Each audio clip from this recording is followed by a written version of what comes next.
Most likely, the judges will agree, and this man is likely to pay not less than 100 million shillings per woman. When these Kenyan women met the Russian man, I'm pretty sure they thought on a talker block. And either way, I think they're going to talk a block anytime from now, as confirmed by the popular limelight lawyer, Dunstan Omari. He says that the Russian guy victims are likely to be compensated 100 million per woman if they decide to sue him and the court finds him guilty or what.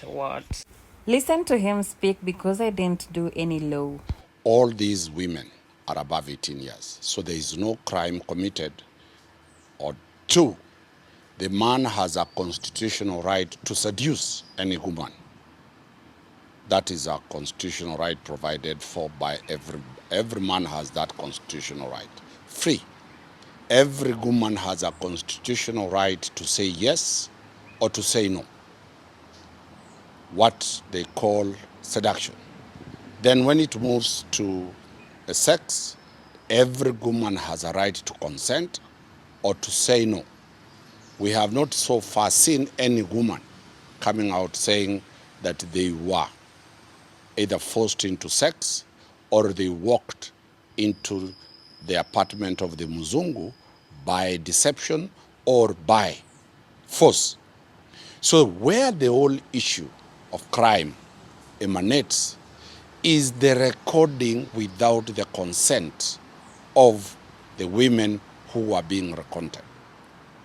All those gadgets that were being used were applied without the lawful consent of the ladies. What does this mean? Article 31 of the Constitution of Kenya talks about personal details and personal life. Any information personal to a person is completely protected under Article 31 of the Constitution. Is taking a photo of a woman sitting on a bed, is taking a photo of a woman in a bedroom, is taking a photo of a woman and releasing that photo or that video without the consent of that woman illegal? Yes. The Muzungu, the Russian guy, contravened Article 31 of the Constitution of Kenya. Two, what is the Constitution of Kenya talking about in Article 28? Inherent dignity, that every person has a dignity, must be treated with the dignity they deserve.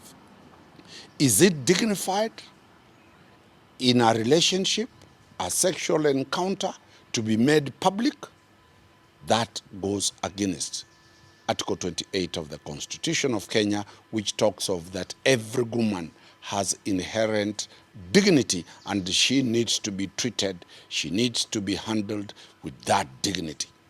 So those women who have faced whatever they are facing are likely, some of them are people's wives, some of them are pastors, some of them are mothers, some of them are career women.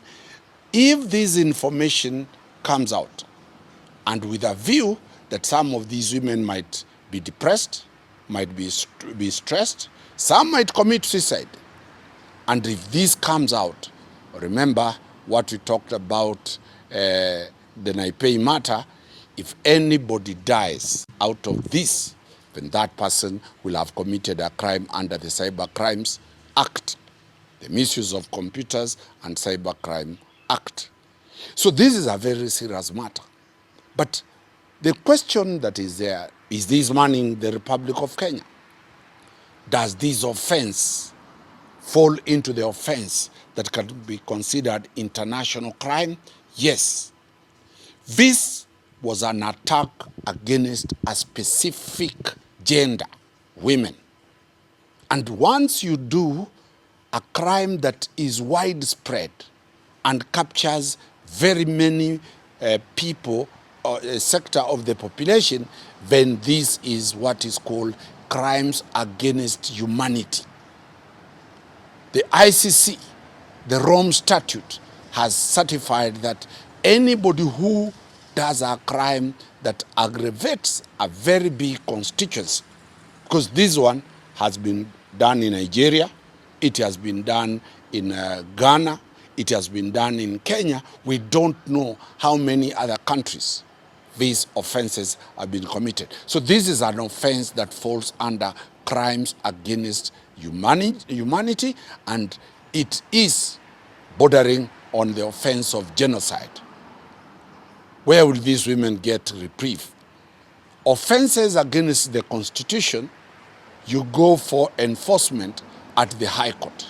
So if any of these women move to the High Court and put a petition before the Constitutional Court in Kenya, or a Constitutional Court in South Africa, or a Constitutional Court in Nigeria, or a Constitutional Court in Ghana, most likely the judges will agree, and this man is likely to pay not less than 100 million shillings per woman for this offense that has been committed.